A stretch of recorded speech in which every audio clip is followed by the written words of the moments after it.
ఇప్పటి వరకు నా వీడియోస్ చూస్తూ నన్ను సపోర్ట్ చేస్తూ వచ్చిన మీ అందరికీ నా నమస్కారాలు.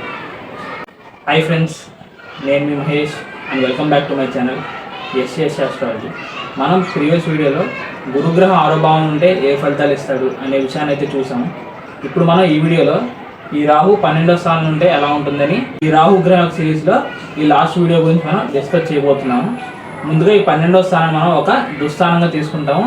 ఇక ఈ రాహు గ్రహం ఒక సహజంగా పాపత్వం పొందిన గ్రహం కాబట్టి ఇలాంటి సహజంగా పాపత్వం పొందిన గ్రహాలు ఈ విధంగా దుస్థానాలైన 6, 8, 12 స్థానాలు ఉంటే అది బేసికల్గా నెగిటివ్ ఫలితాలను అయితే ఇస్తుంది. కాకపోతే ఇక్కడ శనిపాద లగ్నాల వారికి ఈ రాహు గ్రహం శుభగ్రహం అవుతాడు కాబట్టి సో వారికి కనుక ఈ ప్లేస్మెంట్ అనేది ఉంటే కొంతవరకు అయినా పర్వాలేదు. కానీ అలా కాకుండా గురుపాద లగ్నాల వారికి ప్రధానంగా ఈ రాహు గ్రహం పాపగ్రహం అవుతాడు. అందులోనూ 12వ స్థానం కూడా పాపస్థానం కాబట్టి వారికి కనుక ఈ ప్లేస్మెంట్ కనుక ఉన్నట్లయితే అది చాలా అనర్థాలకి ప్రధానంగా ఈ రాహు దశలో చాలా నెగిటివ్ రిజల్ట్స్ని ఆ పర్సన్స్ అనేవాళ్ళు సఫర్ అయ్యేలాగా ఈ రాహు చేస్తాడన్నమాట. ఈ 12వ స్థానంలో రాహు ఉండడం అనేది నా పర్సనల్ ఒపీనియన్ ప్రకారం one of the most dangerous and negative ప్లేస్మెంట్గా నేను చెప్తాను. ఇప్పుడు మనం ఏం చేద్దామంటే ఈ కాంబినేషన్లో వచ్చే పాజిటివ్ ఫలితాలు ఎలా ఉంటాయి అండ్ అలాగే ఎప్పుడు మనకి నెగిటివ్ ఫలితాలు వస్తాయి అనే విషయాన్ని మనం డిస్కస్ చేద్దాం.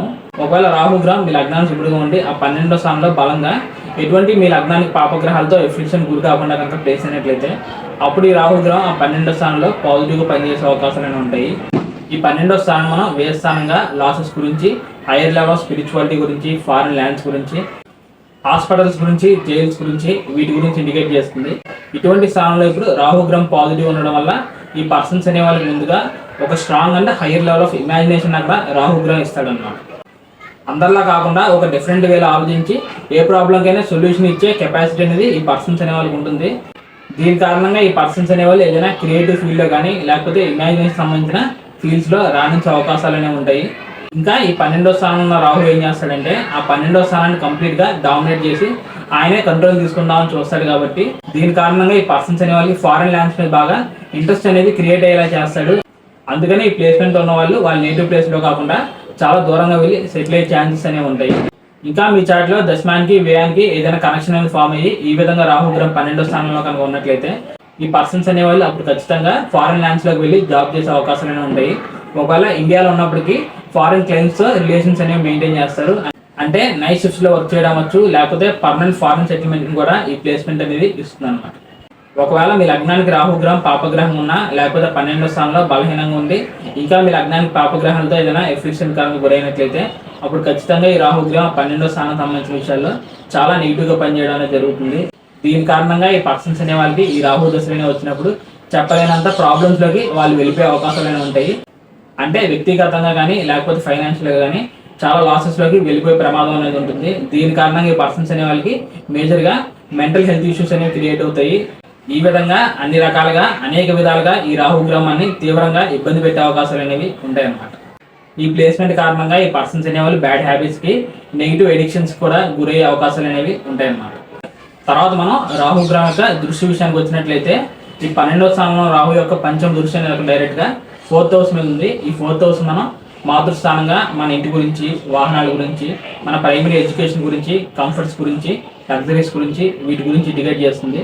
ఇప్పుడు మీ లగ్నానికి రాహుగ్రహం పాజిటివ్ ఉంది అప్పుడు ఆయన పంచమ దృష్టి అనేది ఈ విధంగా ఈ 4th హౌస్ మీద కనుక ఉన్నట్లయితే ఈ పర్సన్స్ అనే వాళ్ళకి సొంతంగా వారి పేరు మీద చాలా రకాలుగా ల్యాండ్స్ అండ్ ప్రాపర్టీస్ అనేవి ఇక్కడ రాహుగ్రహం ఇస్తాడు.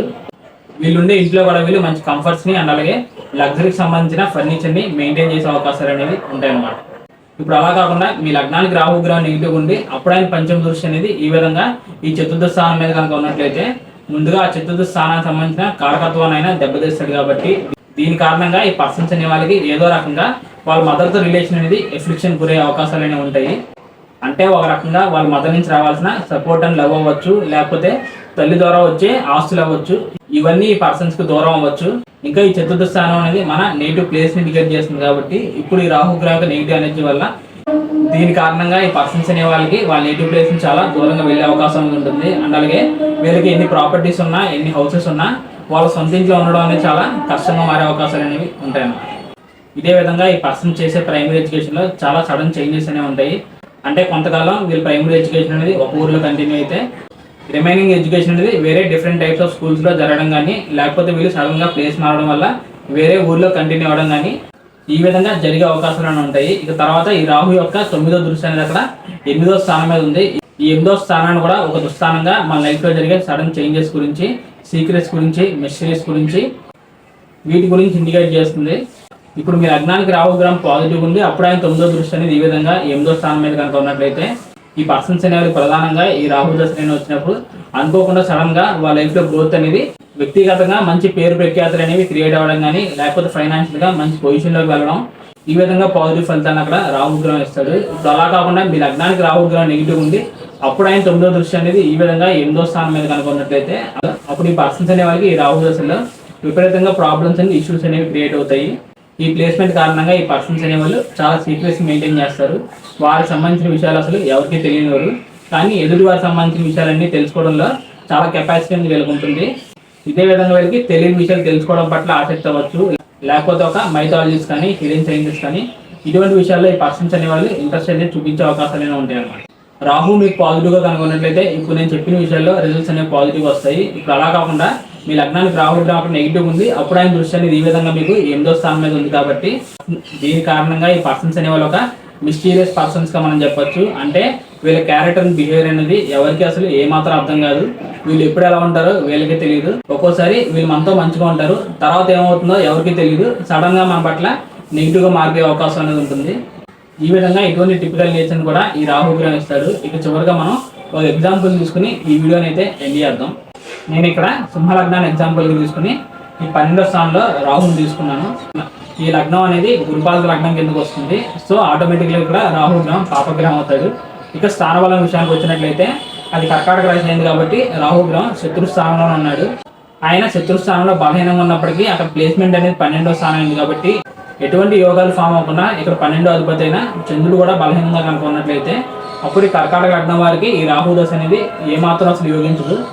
ఇందాక చెప్పిన విధంగా ఈ పర్సన్స్ అనే వాళ్ళకి ఈ రాహు దశలో విపరీతంగా ఫైనాన్షియల్గా కానీ, లేకపోతే వ్యక్తిగతంగా కానీ చాలా లాసెస్ని, చాలా ప్రాబ్లమ్స్ని ఫేస్ చేస్తారన్నమాట. ఈ రాహు గ్రహానికి ఫర్ ఎగ్జాంపుల్గా మనోకారకుడైన చంద్రగ్రహంతో కానీ, లేకపోతే ఇక్కడ లగ్నాధిపతి అయిన రవిగ్రహంతో కానీ ఏదైనా సంబంధం కనుక వచ్చినట్లయితే దీని కారణంగా ఈ పర్సన్స్ అనే వాళ్ళకి మానసిక ప్రశాంతత అనేది ఏమాత్రం ఉండదు.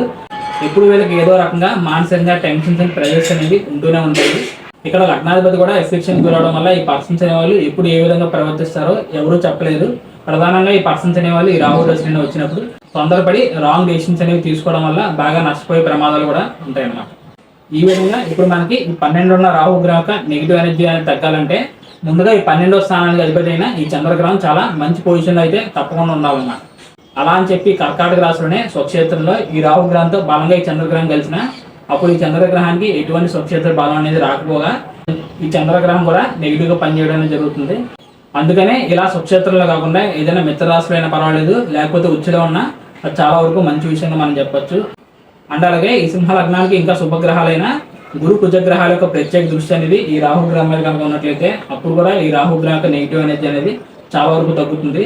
ఇప్పుడు మనకి రాహు గ్రహం ఈ విధంగా నెగిటివ్ ఉన్నాడు కాబట్టి ఈ రాహు దశ అనేది అంత తొందరగా అయిపోతే అంత మంచి విషయంగా మనం చెప్పొచ్చు. ఇంకా మనం దీని గురించి డెప్త్గా అనాలిసిస్ అనేది చేయాలంటే ఇక్కడ రాహు గ్రహం ఎన్ని డిగ్రీల దగ్గర ఉన్నాడు, ఏ గ్రహాలతో కలిసాడు, నవాంశలో ఏ విధంగా ఉన్నాడు, అండ్ అలాగే ఈ రాహు దశ అనేవి పర్సన్స్ అనే వాళ్ళకి ఎప్పుడు వచ్చినాయి, ఏ గ్రహాలను చూస్తున్నాడు, ఈ చార్ట్లో మిగిలిన గ్రహాలు ఈ రాహు గ్రహాన్ని ఏమైనా ప్రభావితం చేస్తున్నాయా, ఏదైనా పరివర్తన యోగాలు అనేవి ఫామ్ అయినాయా అని ఈ విధంగా మనం కంప్లీట్గా అనాలిసిస్ అనేది చేసిన తర్వాత మాత్రమే ఏ లగ్నం వరకైనా ఈ 12వ స్థానంలో రాహు పాజిటివ్గా పనిచేస్తాడా లేకపోతే నెగిటివ్గా పనిచేస్తాడా అనే విషయాన్ని మనం ఫైనలైజ్ అయితే చేయాలి. నేను ఈ కాన్సెప్ట్ గురించి మీతో కంప్లీట్గా డిస్కస్ చేశానని అనుకున్నాను. ఇంకా మీకు ఏదైనా ఫర్దర్గా డౌట్స్ అనేవి క్రియేట్ అయితే తప్పకుండా కమెంట్ చేయండి, నేను దానికి తప్పకుండా రెస్పాండ్ అయ్యే ప్రయత్నం చేస్తాను. So thank you friends, thank you for watching video and thank you so much for your time. నా సైడ్ నుంచి ఇచ్చిన రిక్వెస్ట్ ఏంటంటే మీరు ఎవరైనా కొత్తగా నా ఛానల్ చూస్తున్నా లేకపోతే ఈ వీడియో చూస్తున్నా ఇందులో ఉన్న కంటెంట్ కనుక మీకు పాజిటివ్గా అండ్ అలాగే ఇన్ఫర్మేటివ్గా అనిపించినట్లయితే తప్పకుండా ఈ వీడియోని అయితే లైక్ చేసి నా ఛానల్ సబ్స్క్రైబ్ చేసుకోండి. ఇక చివరిగా ఎవరికైనా పర్సనల్గా కన్సల్టేషన్ తీసుకోవాలి అనే ఉద్దేశం కనుక ఉన్నట్లయితే స్క్రీన్ మీద కనిపిస్తున్న నెంబర్కి వాట్సాప్ ఆర్ కాల్ చేయండి. నేను వచ్చే అప్కమింగ్ వీడియోస్లో మరిన్ని ఇంట్రెస్టింగ్ వీడియోస్తో మీ ముందుకు వచ్చే ప్రయత్నం అయితే ఖచ్చితంగా చేస్తాను. అప్పటి వరకు bye friends, see you very soon and జై హింద్.